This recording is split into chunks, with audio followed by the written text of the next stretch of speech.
Hello again, and peace be with you all. It's me, Sammy. I hope you all are doing well.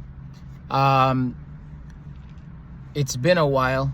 Sorry for not having made a video. I didn't have sufficient time on my hands for a video, of course, for this most important topic. But I do have a lot more to talk about. We haven't ended anything. We've still got a journey ahead of us, a beautiful journey, God willing. So last we spoke, we talked about how nothing is like God. God is unlike anything. We talked about how I want to go back to where we were. We talked about how God is unlike anything in that he doesn't occupy space. We discussed that God is not subject to possessing accidents, that God is one. He has no opposite. He has no opposite, nor does he have an equal. He doesn't have equals. He doesn't have opposites. He is only God. He's absolute. So there is nothing you can compare him to. There is nothing you can oppose him to, in that nothing is equal to him and nothing is, and similarly to how nothing is equal to him, nothing is opposing to him, meaning that there is no other power as strong as he is in any way. If you want to call it like, if you want to say, for the sake of example, if you want to say that Satan is on this end and God is on this end, as if Satan has as much power as God has, it doesn't work that way. God is God. He's absolute. Nothing is like him. Nothing compares to him in any way. In any way. If you want to say that creation is opposite to God, in that creation is limited to space, time, it possesses physical bodies, then that's fine. But when we say opposition, nothing that opposes him, there's nothing that opposes him, it means that there's nothing that equally opposes him. So our subject for today is actually corporeality.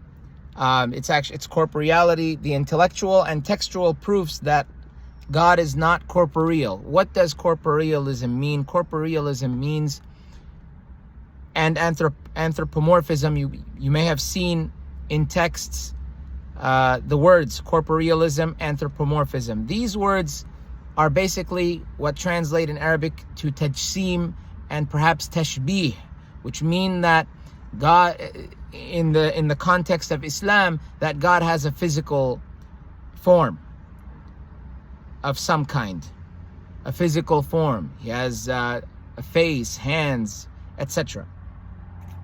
Before anything, I just wanted to speak about something, because this is something that hit me earlier, but it's also an important topic. Very quickly, I know there are different views about the beard and the length of the beard, and so matters pertaining to, for a man, of course, these days I know anyone can have anything, but a man growing a beard. So I believe in Zaydi fiqh, it's at least one view is that a man doesn't have to grow a beard. And I'm not challenging any one group, but I will challenge all those who say that a man does not have to grow a beard. I was thinking to myself earlier, because there's so many things you could do with a beard. You can have a goatee, you can shave it, you can trim it. I don't mean to go off topic, I just feel it's important. I said to myself, I wouldn't want to die without having a beard on my face, meaning a full beard. Everyone has a terminal length. My beard doesn't grow too long, but I wouldn't want to die like that way, because I mean, it was more of a spiritual feeling, you can say, but it's also something that the beard reflects for those, of course, who can grow a full beard. I'm not talking about those who cannot grow a beard or those who can't grow beards in certain parts of their faces. That's another story. But for those who can grow a beard, they ought to grow a beard, because the beard it's a part of the fitrah of man. It's a part of the nature of man. Shaving it is like cutting trees. That's how I view it. It's fighting the nature of God. With the hair on the head, I think it's a different story. The hair on the head is another story. I think a person should have hair on his head, unless he's bald, and he would look better if he shaved everything. That's another story. But if he has hair, he should have it, and he should take care of it. And in my understanding, the prophets, I don't know how they all looked, but what I do know is prophets like Aaron, Harun in Arabic, Aaron had a beard. Moses came down and he pulled on it when he was scolding him for letting the children of for what happened with the children of Israel while they were under his supervision, that when they started worshiping the calf. So we see in the Qur'an that prophet, someone might say, well, that was the way people looked back then. I think it's the way that we were supposed to look. It agrees with the Qur'an because of the fitrah, the nature. Fitrah means nature of humans. The Prophet, Muhammad, peace and blessings be upon him, had a beard. Every image you see of Jesus, son of Mary, he has a beard. I mean, anyway, so I wouldn't want to die without a beard. Without a growing beard, not these 5 o'clock shadows and all that. I know that, they look good by the standards of the time, but, standards change with time, but the beard is something that we shouldn't lose. And it shouldn't be restricted to scholars either. Did I have anything else to say? I believe that's all. And I don't have the verse from the Bible. I told you guys that I would bring you guys the verse that says that Jesus doesn't know the hour, the end of times. I didn't bring my Bible. However, the verse, one of the books of the Bible that mentions it is Matthew 24:36. If I'm not mistaken, Matthew 24:36, where Jesus says that not he or the angels, only the Father knows. So how is it that one knows and the other doesn't know, and they're both God? Anyway, let us get to our program. Thank you for... I like to be free with my speech. I begin in the name of God, the compassionate, the merciful. I praise and I glorify him as he ought to be praised and glorified. Let's begin. The intellectual and textual proofs that God is not corporeal, that he's not a physical body. The intellectual proof of this assertion lies in the fact that a body is dependent upon the existence of quintessence and accidents. A body depends on quintessence and accidents. To go back, so accidents are those matters like color, size, heat, coolness, movement, stillness, and so forth. And then quintessence is the inner quality of a body that makes it what it is. For example, a circle needing no angles to be a circle. It cannot have an angle in order to be a circle or an oval. That's quintessence. These bodies rely, these aspects, these things rely on the accidents and the quintessence. For example, a body cannot be without these things. For example, a rock could not exist without the attributes of hardness, color, size, and so forth. A rock could not be a rock. Likewise, an accident cannot exist without a body to manifest it. It needs a body to manifest its color, its size, its weight, its height, etc. For example, a person cannot show another person red without an object that reflects this attribute of color. We can't show you red without an object that reflects this attribute of color. We say that because a body is dependent upon accidents. You need to have something red in order for me to show you red. I'm wearing maroon. If I want to show you maroon, here's this maroon shirt. You can see it. It relies on this accident, in this case color, in order to be maroon. Allah, God, cannot be a body. If so, this would mean that he would be dependent upon something else for his existence, and this would contradict his attributes of divine perfection, like omnipotence. I will read it again. If so, this would mean that he, most exalted be he, God, would be dependent upon something else for his existence. He would be dependent upon something else for his existence. And this would contradict his attributes of divine perfection, like omnipotence. Whoever is listening and is a Salafi, you need to listen to this closely, because your way of thinking, or your scholars with an apostrophe at the end, your scholar's way of thinking is not going to save you from what you're about to hear. You want truth, you want evidence, this is the truth and the evidence. Any Salafi, scholar, non-scholar who's listening, the stuff that you guys say, bringing your dalil, your evidence, distorting the message of Islam, confusing the world, deceiving the world, causing corruption in this nation, just as others caused corruption in the nations that came before us. You have to understand that these proofs are legitimate proofs. If you're waiting for a hadith to come your way, then you may be waiting for a long time. And that wait that you have, if you don't repent and you don't come towards the truth, the real truth, which is what I'm about to present in this program, hellfire will be waiting for you. I will not shy away from saying this, because this religion has to be defended, and I don't believe that it's being defended hard enough.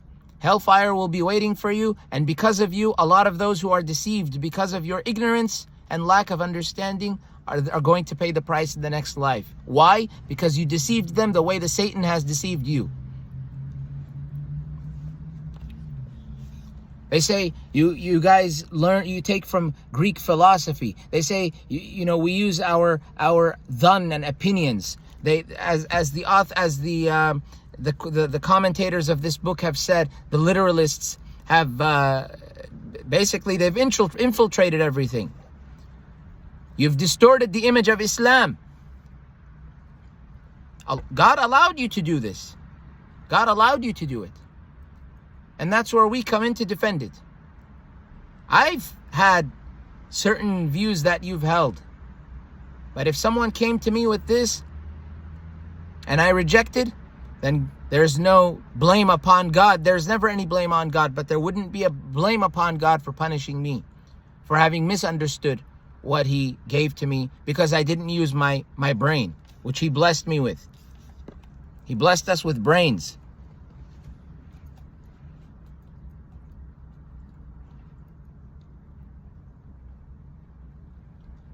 He, Most High, God, would be a body in need of an accident. Likewise, we say that he is not an accident, like thought, nature, or other things, because an accident cannot exist without a body to manifest it.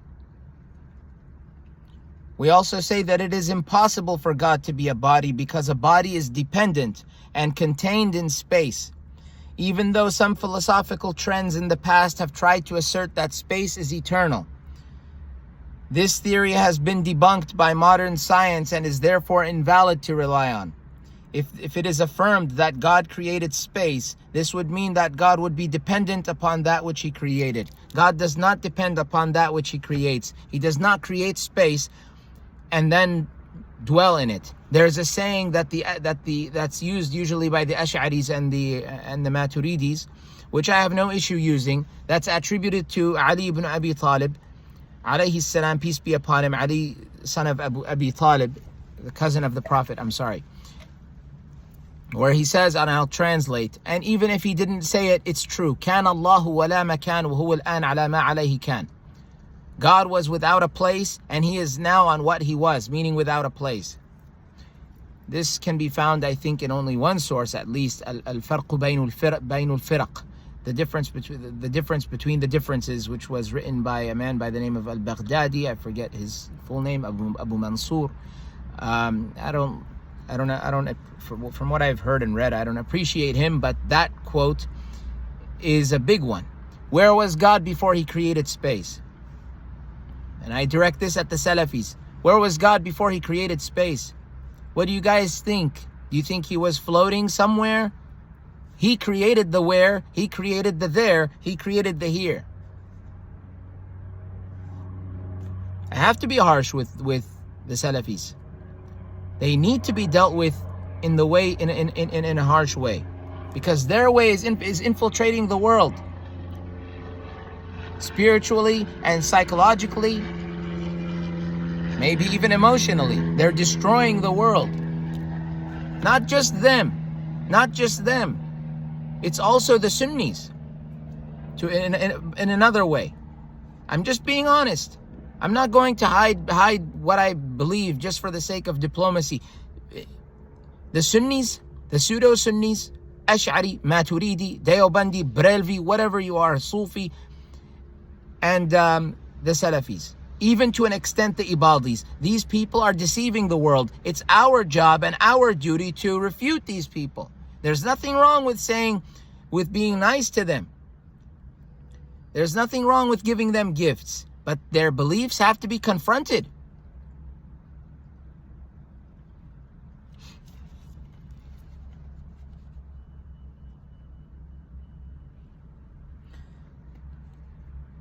If God created space, how can he rely on that which he created?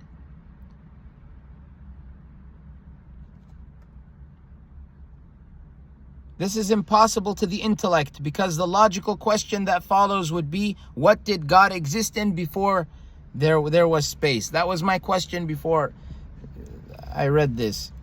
Where was God before he created space? If he created space, this would imply that he existed before it to create it. If he created it, he is, therefore, independent of it, since he was not dependent upon it to have brought it into existence in the first place. He was not dependent on it to have brought it into existence in the first place. The logical conclusion is that God exists outside of space, and he is therefore not a body. He is not a body. He is not limited by space or time, like you and me. We go to the words of Imam Al-Hadi, peace be upon him. It is similar to the Blessed Exalted's statements. He's talking about God. It is similar to the Blessed Exalted's statements, that is, in the Qur'an. He is with you wherever you may be. Qur'an, chapter 57, verse 4. This holy verse indicates that God is transcendent above space. If one was to interpret, he is with you wherever you may be. If one was to interpret the import of this verse literally, it would imply an apparent impossibility. This is because you in the holy verse is plural. He is with you. Is plural. And if God was literally with every single person in the world, wherever they were, this would indicate that he would traverse his own boundaries. For example, if he was walking with or hovering above person A, exalted be he from such ascriptions,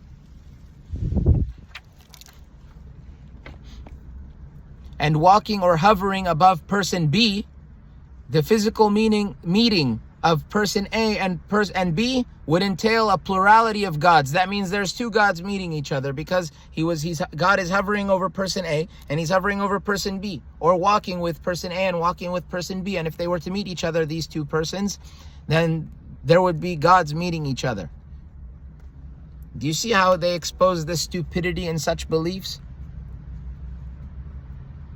For those who don't know, they are innocent. The one who doesn't know, he's never heard this, he's innocent.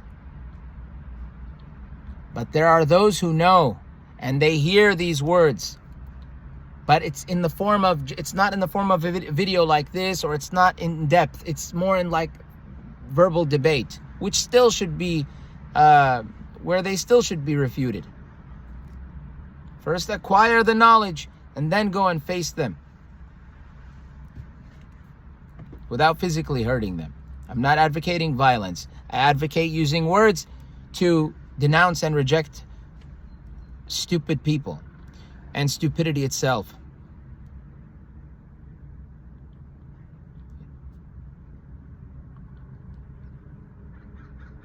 The physical meeting of person A and B would entail a plurality of gods, which we disproved earlier. Furthermore, if he was with everyone in the sense of being similar to water around fish, if he was with everyone in the sense of being similar to water around fish in a fish tank, exalted be he from such ascriptions, this would entail that he was contained and had boundaries. So if he's everywhere, the way water is around fish in a fish tank, or if water was around fish in the ocean, to say God is everywhere, this would contain him. Exalted be he from such ascriptions, from being ascribed these limits. This would entail that he was contained and had boundaries, which we also disproved earlier. Also, if he was with everyone in the sense of indwelling them, meaning hulul. Hulul meaning that he was within them, inside of them. If he was with everyone in the sense of indwelling them, this would entail that his essence could be contained, which we disproved earlier. He's not contained. Any physical body is contained. This pair of glasses is contained. I don't need them because I'm nearsighted. I'm contained in this vehicle, in this universe, in this galaxy, in this world, on this earth, in this place that I'm in. I'm contained. The crows that you hear around me are contained.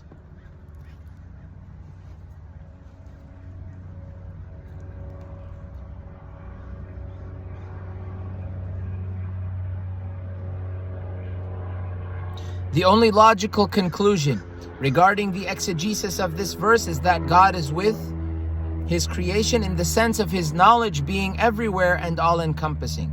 His knowledge being everywhere and all-encompassing. He is not literally with his creation in the sense of space, because such interpretations of the aforementioned verse, the verse is, he is with you wherever you may be, because such interpretations of the aforementioned verse, meaning that he, if you say that he's literally with you, contradict reason as well as other decisive verses. To further emphasize this interpretation, the Exalted states before it, he knows what penetrates into the earth and he knows what comes from it. He knows, in brackets, what descends from the heavens. This is without brackets, just the he knows part. He knows what descends from the heavens and what ascends thereto. What descends from the heavens and what ascends thereto. He is with you wherever you may be. Qur'an 57, chapter 57, verse 4.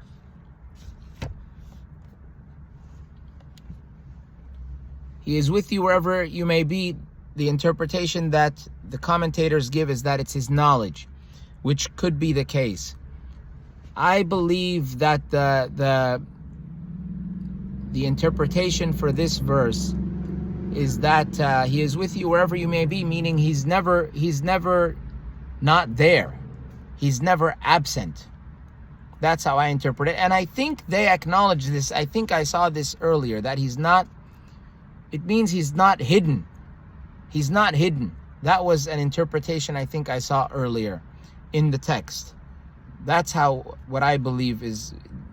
So it being his knowledge, when he says that he is with you wherever you may be, being that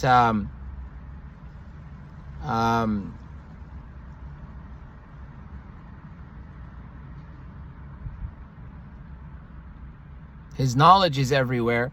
I believe that his knowledge is everywhere, of course, but it's that he is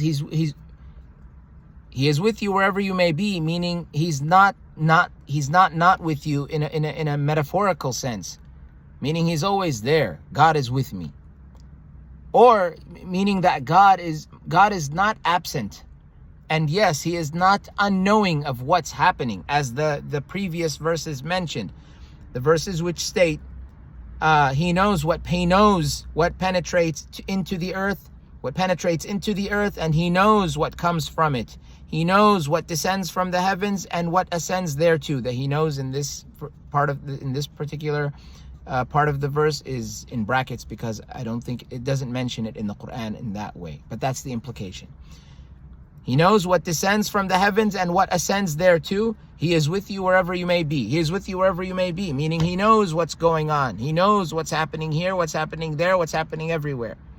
That's the implication, which is a valid interpretation. Maybe better than the one that I gave. Sometimes you have to ponder over these verses. So I might say right now that, well, I think that it means that my interpretation is that it means that He's with you wherever you are, meaning He's not absent. But this does make more sense as I think about it. I have already read this part, but perhaps because I'm sharing it and teaching it, it becomes comprehended differently. It happens. I'm human.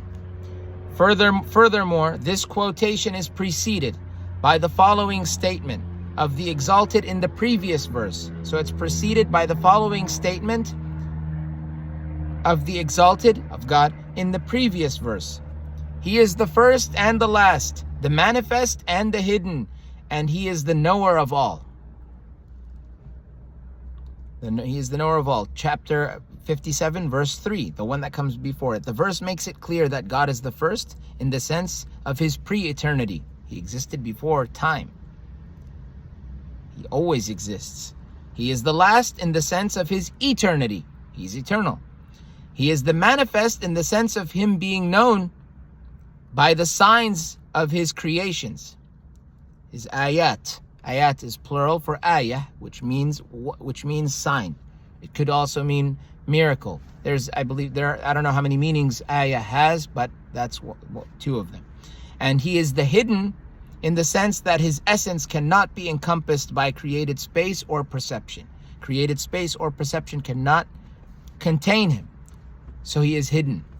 Or it could mean, and God knows best, it could mean that He's hidden in that He's unseen, which basically is what this says. His essence cannot be encompassed by created space or perception. You can talk about that part of the sentence and go deeper into it. He cannot be perceived.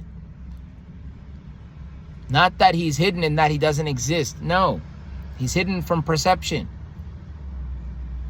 And as the book states, His essence cannot be encompassed by created space or perception. Let's read the next, the commentary of the next part, and we will continue the rest of this. We will continue the rest in the next episode, God willing. Imam al-Hadi, these are Imam al-Hadi's words. I'll tell you when they end. They start here, and I'll tell you when they end, before the commentary starts. So it starts now. Imam al-Hadi continues saying, or he says, and there is no intimate conversation amongst three except that He is the fourth of them. This is a verse from the Qur'an, but it's part of what Imam al-Hadi mentions. And there is no intimate conversation amongst three except that He is the fourth of them. Nor are there five except that He is the sixth of them. No less than that or no more except that He is with them wherever they are. Qur'an chapter 58, verse 7. You see how Qur'an. As I told to the Qur'an-centric brothers and sisters who see this, I have good friends who are Qur'an-centric, and they're very intelligent people. Qur'an-centric. I didn't say Qur'an alone. They're also intelligent people, the Qur'an alone, but they're extreme in their own way. I think their issue is really with the Sunnis and the Salafis. It is with others as well, but I think they can come to better terms with those others, such as if they knew about Zaydis or Mu'tazila, they can come to better terms with them than the Sunnis and other so-called traditionalists. So they're the ones who drove them away. They're the ones who drove them away from from wanting to look at hadith. There's nothing wrong with rejecting hadith, but don't reject all of them. Don't reject everything. Quran-centric, they accept to a limit, if I'm not mistaken. But the Quranists, they don't want to hear anything about hadith, because they were driven away from it. By who? By Zaydis? I don't think so. By Mu'tazila? No way. By who? By Sunnis. Especially extremists like foolish Salafis. Everyone refutes Salafis because they're dummies. So we said, and there is no intimate conversation amongst three, except that he is the fourth of them, nor are there five, except that he is the sixth of them, no less than that, or no more, except that he is with them, wherever they are. Qur'an, chapter 58, verse 7. These were Imam AL-HＡDI included this in his book. Now we begin with the commentary, and we will finish at the end of the commentary of this particular verse. This verse also emphasizes the impossibility of God existing in space for the similar reasons mentioned above in the previous verse. The verse begins with the statement, "Have you not considered that God knows what is in the heavens and the earth?" Qur'an 58:7. This emphasizes that God is with his creation in the sense of his knowledge, since it is said that God's knowledge encompasses the heavens and earth. He cannot exist therein. Since it is said that God's knowledge encompasses the heavens and earth, he cannot exist therein. He can't exist in a place of what his knowledge encompasses. For the earth constitutes the ground, and the heavens constitutes everything that exists above the earth. The Qur'an mentioned God creating 7 heavens. Qur'an 67:3, 7 heavens. Qur'an 67:3. Whoever is a Christian, we believe there are 7 heavens. And whoever is a Jew, I feel like the Jews may know us better than the Christians, but this is also for those who are neighbors to us in that they share many beliefs that we have, that we do. They share beliefs with us. We believe in 7 heavens. Christians, there are things that they don't know about us. They don't know sometimes that we believe in the Holy Spirit. They don't believe we believe in certain. I don't think that there has been an instance that I have had where the person didn't know we believe in Michael, Mikael, Michael, one of the angels. The person didn't know. We don't name our children Michael. Why do we not name our children Michael? I know it's a subject for another time, but you should consider naming your children after people, other prophets and important beings that are mentioned or not mentioned in the Qur'an directly, or are not mentioned at all, because it will help others come to Islam. The religion was not made only for Arabs. It's not an Arab-centric religion. The Qur'an mentioned God creating 7 heavens. Qur'an 67:3. And each heaven has a place where one ends and the other begins. Each heaven has a place where one heaven ends and the other begins. If God is said to dwell in one or all of these heavens, this would entail that he is encompassed by his creation. Highly exalted be he from that! Exclamation mark. Highly exalted be he from that. We will continue next time. Continue that God is not corporeal. We will continue with that on the next episode. It was nice having you. Thank you for being with me and joining me in discussing the most important subject in the universe. This is the most important topic before anything in the religion. Of course, Islam is the most important topic, but in Islam, the most important topic is God, knowing God. If you don't know God, you don't have Islam. Islam is the Arabic word meaning submission. Submission to what? Submission to God. That's what it means. For those of you wondering, what is Islam? Muslim, Islam, what is it? Islam is an Arabic term meaning submission to God, meaning that if I said I follow that religion which is the submission to God, that's Islam. That's why we say Jesus and Moses and all the prophets of God were Muslims. We don't mean that they were this group of Arabs or group of Arabized folks. We mean that they were submitters to God. That's the name, the term that's used. So myself as a Muslim, which is someone who adheres to the religion of Islam, I am a submitter to God. So if you were to ask me, what religion do you follow? And I say, or what are you? Are you Christian or what are you? I would say I am a submitter to God. Of course, they call us Muslims, but Muslim in Arabic terminology amongst the Arabs, it means one who submits. That's what it means. In the Hebrew language, it may have a meaning, a word. In the Syriac language, it has a word. In one of the Chinese languages, it has its words. In any language on this planet, it has its word. One who submits. That's what it means. Thank you all. I hope to see you next time. I hope you learned something. Peace be with you.